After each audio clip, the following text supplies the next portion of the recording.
Broadcasting from the business capital of the world, this is the Podcast Business News Network.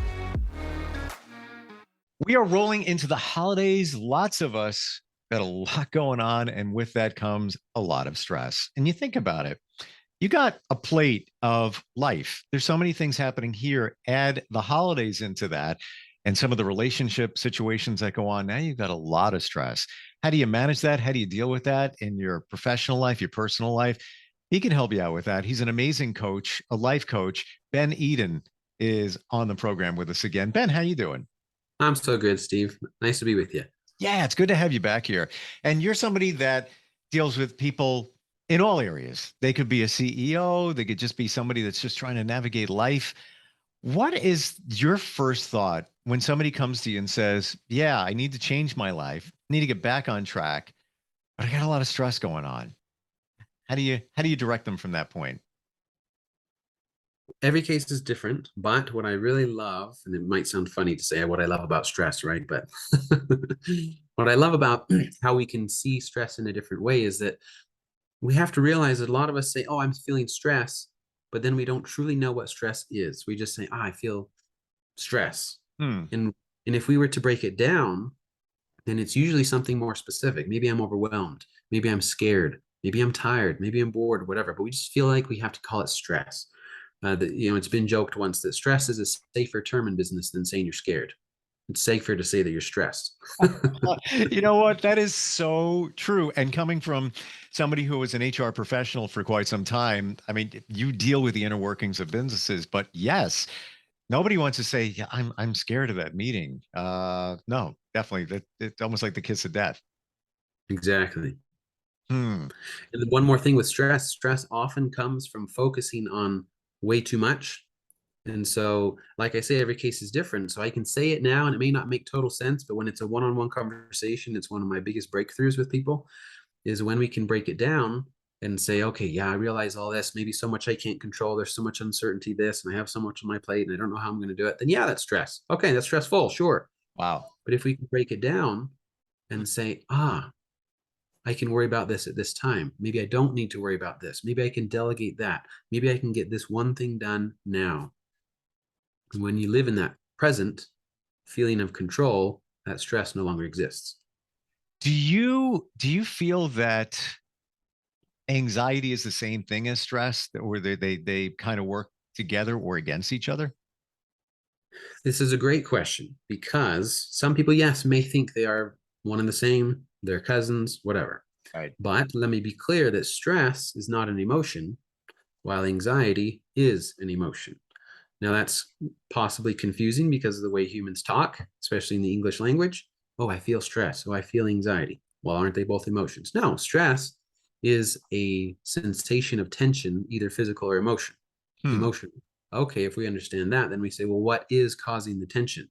That's when we can discover I'm feeling stressed because I'm anxious, or in other words, because I'm scared. Does that make sense so far? 100%. And I do believe we have a call, but before we go there, you don't hear people saying, I'm anxious today. I have anxiety. No, it's easier to say, I'm stressed out. I got a lot going on. So it's interesting. We're going to press pause there and let's go to New Haven, Connecticut. Hi, who's this? Hey, what's going on? My name's Ethan.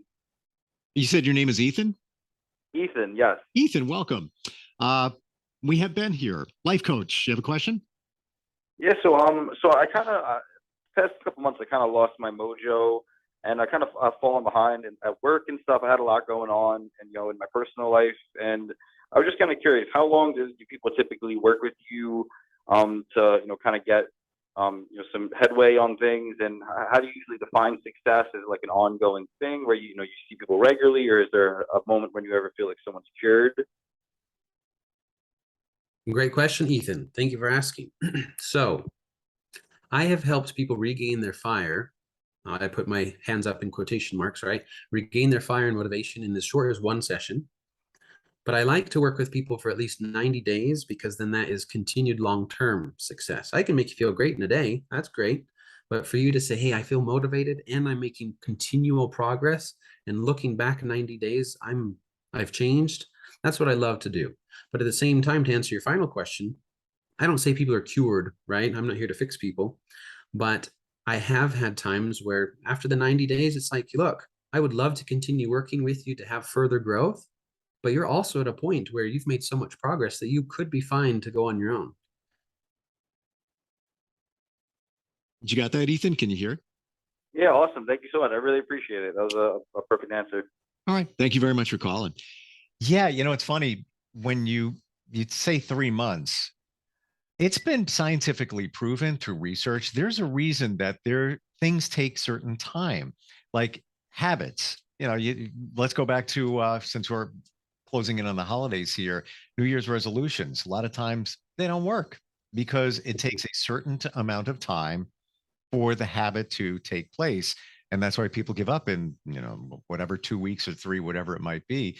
It's a predefined number. Same thing when you hear, oh yeah, 12-step program, whatever it might be, 12 weeks. There's a reason for that number. It's not just something somebody came up with. It could, why is it not 7? Why is it not 15? Because it's I don't want to call it a magic number, but it works. And yes. And I'm sure when you work with people, you make them realize right away, many of them, that it's almost like you're the mirror in front of them and you have a breakthrough after the first session, right? Yeah. And, to your point, even though you didn't want to use the word magic, I use the word magic sometimes. There is something magical about this 90 days. Okay. I saw in corporate, we did 90-day terms with new employees, and that was very apparent. Once that 90-day threshold passed, it's like, wow, either they totally changed because it didn't work out, or something obvious happened at the 90-day point. And in coaching too, to your point with habits, I mean, if we want to go through, that's a fascinating topic to go over. With New Year's resolutions, sometimes we just do a New Year's resolution to be socially acceptable. What are you working on this new year? Well, I came up with a list last night. Exactly. Or we may feel, I just ate so much this holiday and, I'm just not feeling great and I have to make a change. Cool. But if we don't understand some things deeper, then here's a cool idea. That's why we don't make the change. Accountability, what a coach can give you, is 95% of success, because it's somebody who holds you to that habitual change and helps you go deeper as to why you want that change. Absolutely. And again, I'll go back to the mirror analogy. Somebody wants to make that change. Let's say it is to lose weight, New Year's resolution. Okay, great. Now here's Ben with the mirror. All right. So why do you want to lose that weight? What is the reason behind it? What's inside of you? And I'm just using that as one example. It could be you want to change jobs or whatever it might be, but peeling it back, and your friend's not going to be able to do it. Your partner's not going to be able to do it and give you the insight that somebody like you is going to be able to present to somebody. Yeah. Can I go into one? I'll talk about emotions real quick. Sure. I'm a big emotions guy. I'm not a therapist, but I understand how emotions affect behavior. We talked about it last week. It drives everything. It really does drive everything. And so in any of our goals, we say, cool, I have an idea. But if it stays in the head and doesn't match or meet the emotions, that's why it doesn't change. It's just a thought. And then we move forward, and that's when we address our true emotion of maybe some fear of judgment. I don't want to make the change because of people might judge me. I don't want to start my business because, Aunt Sally always said, oh, you'll never make it on your own. You have to follow the corporate gig. Okay. And then that's why it doesn't work. That's where a coach comes in and says, okay, now that we know what the fear is, let's address the fear. And then you can let go of the fear and actually meet your goal. Going back to stress, because it's so huge. And as we said, with the holidays coming up, it's going to be even stronger for a lot of people. Where do you begin with that? I'm sure that you talk to many. And as you peel back the layers of somebody, you realize that they are going through some stress. Could be even a job where they're not happy at a particular job. They're thinking about maybe there's a different purpose for them out there. That job is giving them stress. Where does that begin for you in that initial meeting with somebody? So again, it's different for everybody, but I'll share some things that often work. Sure. First, there is a lot to do with focus. Okay. If you are, for example, doing something fun, reading a book, watching a movie, doing something relaxing, then you're not going to feel stressed. Why? Because you're focusing on something that's fun. As soon as that movie's over, or as soon as you're done reading the book, then something else happens, then you're focusing on something else, and therefore you feel a little bit of stress. So focus is huge. even in the midst of the holidays, with the families, with the end of year that happens with businesses. I get it. And so how do you say, or how can you not be stressful even in the midst of all these things going on? It's how you see it. So let me tell you 3 decisions that we make all day, every day. 1, what you focus on. 2, what meaning you give it. And 3 is the emotion that we feel. So I focus on all the things that are going on. That means I don't know how I'm going to handle it. Therefore, I feel stressed. Okay. Or I can focus on, hey, I've learned how to prioritize. I know what's most important. I am going to choose one thing that has to be done today, and I'm going to get that done. And that means I'm successful. That means I've made progress. And then I feel confident and I feel progressing. And you can only feel one emotion at a time. You can't feel stressful and confident. You can't feel afraid and hopeful. You choose through some of these tactics. Are you sure you're not a therapist? Some people have asked if I'm a counselor, right? I understand a lot of it, but Yeah, more that's very beneficial, in terms of your background and guiding somebody along as a life coach, because a lot of people don't have those skills, and especially what we're talking about now, the HR side of you as a HR executive for a lot of years, you probably got exposed to a lot of stuff and a lot of situations with people. Yeah. And that's where I learned that you cannot ignore the emotions. I went to seminar after seminar and read books that said mindset this, mindset that, change your focus that. And like I just said, that is so important and it can work. But there are times where if you do not resolve the emotion, your brain will say, that's a great idea, but it will not work for me because I'm feeling this certain way. And so you have to have both. And that's where I offer both. I know how to change mindset. I know how to change focus, but I also know how to resolve the emotion. And once the emotion is resolved, then your brain says, hey, I already know the solution. Let's just go do it. Can we go back to that, resolving those emotions? How do you do that? How do you identify the emotion? Number one, sometimes we don't even know what it is, what we're feeling. How do you go there, from that point? Yeah, I'll teach a simple technique that I've used because, yeah, sometimes we're just so out of practice that we don't know what the emotion is. Maybe we don't have a perfect name, and maybe we've spent most of our life never feeling. Yeah, because we avoid it. So I'll call it the NNFF method, where you notice it, you name it, and then you find it and flip it. So in other words, we can know what we feel, and it's important to feel it and then choose something else. Otherwise, we stay in the feeling of stress or anxiety or whatever that we're talking about. So we come to a point, we say, okay, the holidays are coming up. There's so much going on. Work's busy. I don't know if I'm going to handle it. Then you pause. Maybe you take a deep breath and you say, all right, I'm going to notice. Wow, I notice that I'm feeling something. Then you take another deep breath. What is it that I'm feeling? If I were to give it a name, what would it be? And don't use stress, because stress is just a label. If it wasn't stress, what would it be? Maybe I am feeling scared. I am feeling scared of this project that I have to turn in on Friday. Or maybe I have to fire somebody on Friday. Or maybe I have to do this big sales call. And if it doesn't happen, then I'm going to go out of business, Yep. Oh, now I'm being honest with myself. Great. So I've noticed it and I've named it. I'm feeling scared. And then you take a deep breath and you say, okay, I feel the fear and I'm still alive. Yeah. I'm still okay. The fear is not going to destroy me. And I feel it. And this is where we can go deeper. But for the sake of what I'm doing, I'll just now go to the flip. Say, okay, I feel the fear. I realize that it's there, but now I want to find its opposite. I want to feel excited for this sales call. This could work. It could be everything that I wanted to close out the end of the year, and it could totally work.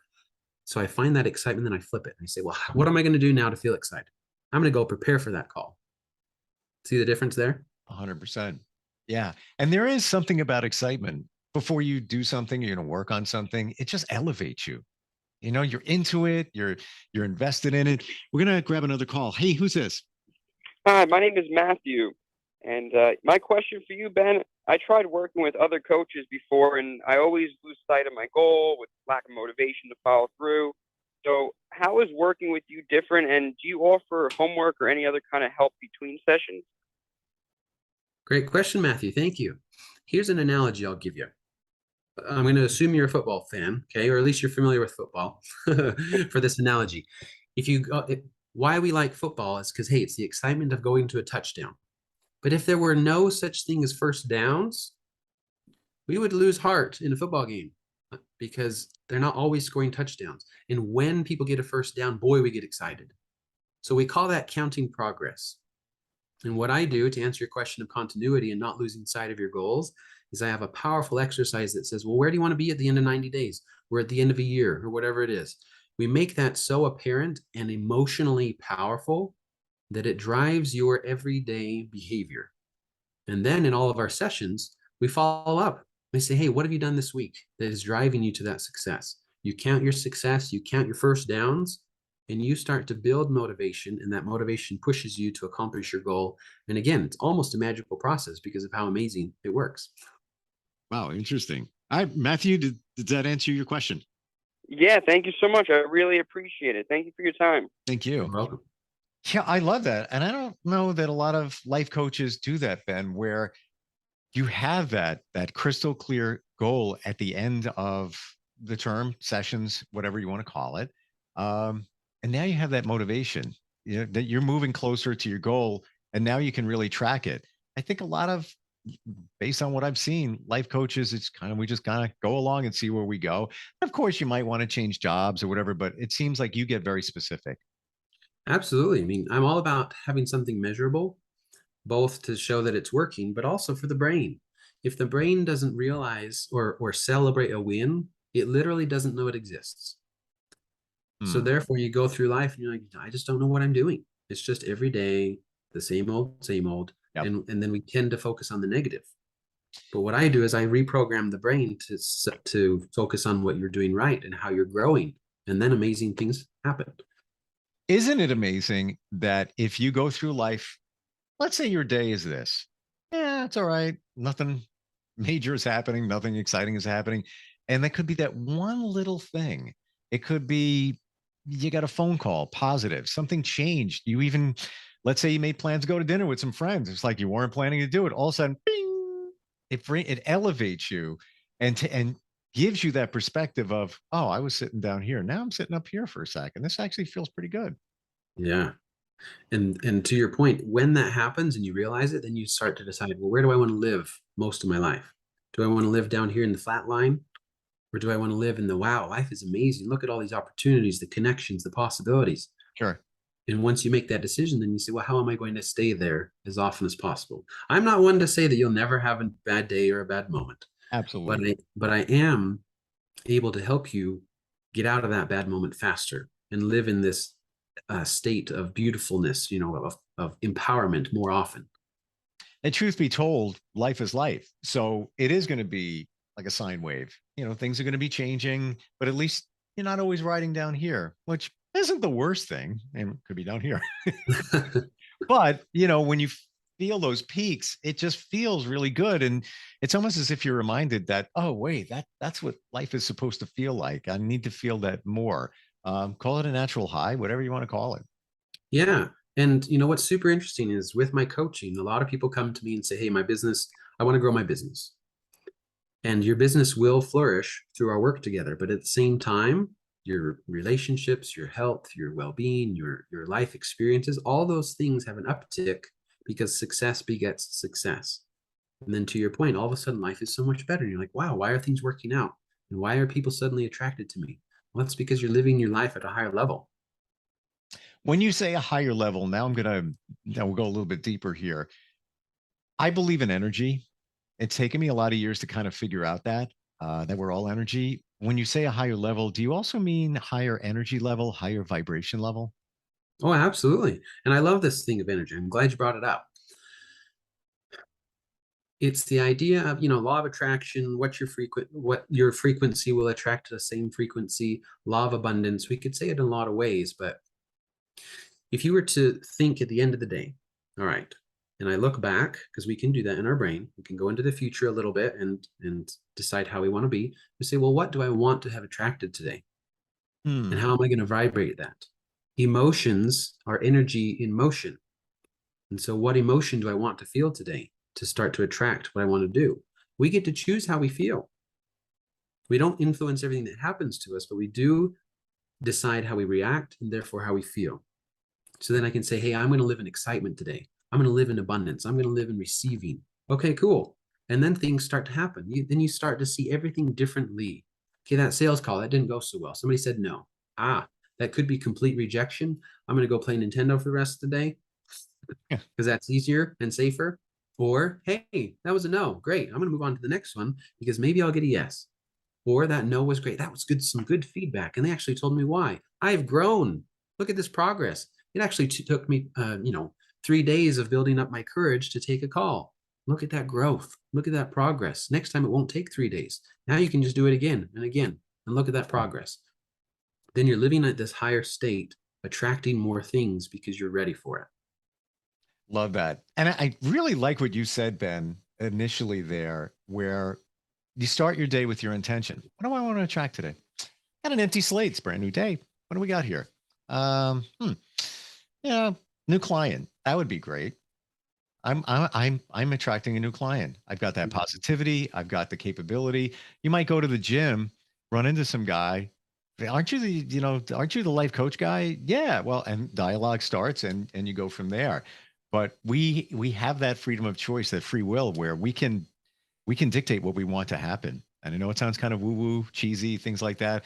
But you said before, even with energy, where people are attracted to you, think of those people that you put up here in your mind. And I've got a few of them. They're great, wonderful people, professional, trustworthy.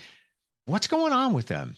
It's their energy and their vibration and what they're putting out there, where you almost want to be part of it. It's just like they almost like suck you in because it's so good. And they're being genuine. It's not like they're, sales pitch or anything like that. Exactly. And here's one of the biggest things. I went to a seminar a few months ago, and energy was the biggest change that I learned. Okay. I went to this seminar thinking, hey, I want to improve my business. I want to improve my relationship, and I want to improve my health a little bit because I was getting off the bandwagon of feeling good. Right. And it was energy. We learned that the very first day. And I expended 1,400 calories in this 14-hour day. And at the end of the day, I had so much energy left. Why? And then my business started to do better. And my relationship all of a sudden went better. It's because of energy. And like you say, it's that attraction. People are like, what is going on with this person? Why do things seem to work out? Why are they seemingly so happy all the time? It's because they live in that energy and they know how to influence that energy and tap into it. Yeah. It's not that they got easy breaks. It's like, people look at other people and like, they came from a certain family. It was easy. Not necessarily, and probably not, because you could have come from, everything handed to you and screwed that up because you didn't have the right mindset and energy. So it's the same thing when you go to a party, you walk in and it's just like, wow, I'm glad I came here. This feels pretty good because the energy of the people in the room is good. And then you might go to another one and say, got to get out of here early. something just doesn't feel right. And it's probably the collective energy of people in the room. We started talking about stress today, but we went in different directions, but I think all good directions. And this is exactly what happens in one of my conversations, one of my coaching sessions. Because we start out with stress, but as we can understand it and then choose to live in a different state, then you end the call saying, maybe things haven't changed, but I've changed because now I'm living at a higher level with different energy. And now I can face what was originally on my plate in a different way and come out better. And it's the same thing that's sitting on your plate, but you just looked at it. You attacked it in a different way. Exactly. Yeah. Somebody wants to work with you. What's the best thing for them to do? Go to my website and there's a contact form. Reach out to me. We can have that initial call. I'll even let you call me directly, 801-564-3937. Send me a text. It's one of those conversations. Okay, I'm stressed. I don't know how to start. Sometimes we don't. But if you have that desire and initial curiosity, that's enough. And then we can get you on that right direction. What's your website again, Ben?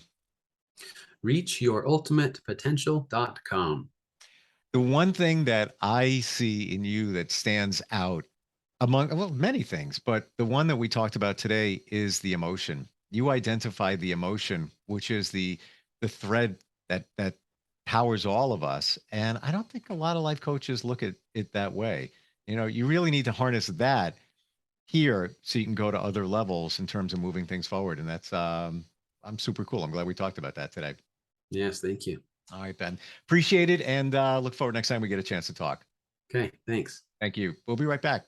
Are you looking for even more of the podcasts and hosts that you love? The Podcast Business News Network is proud to announce that you now have even more ways to listen live. Check out the MyTuner Radio, online radio box, and Simple Radio apps on iOS and Android, or find us online. Search for Business News Network on mytuner-radio.com, or search Podcast Business News Network on streama.com and onlineradiobox.com/US. Take your podcast on the go and don't miss a minute of the action.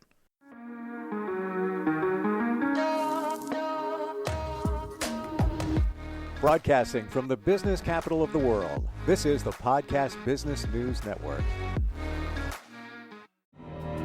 For nearly 2,000 severely injured veterans, everyday life has become filled with barriers.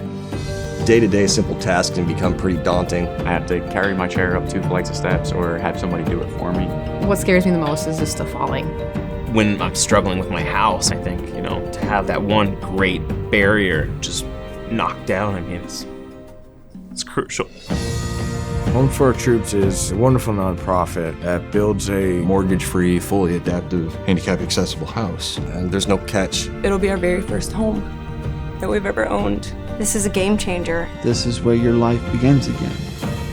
We need you to join us in completing this important mission. Please visit hfotusa.org and help build homes and rebuild lives. Because of you, everything's going to be okay.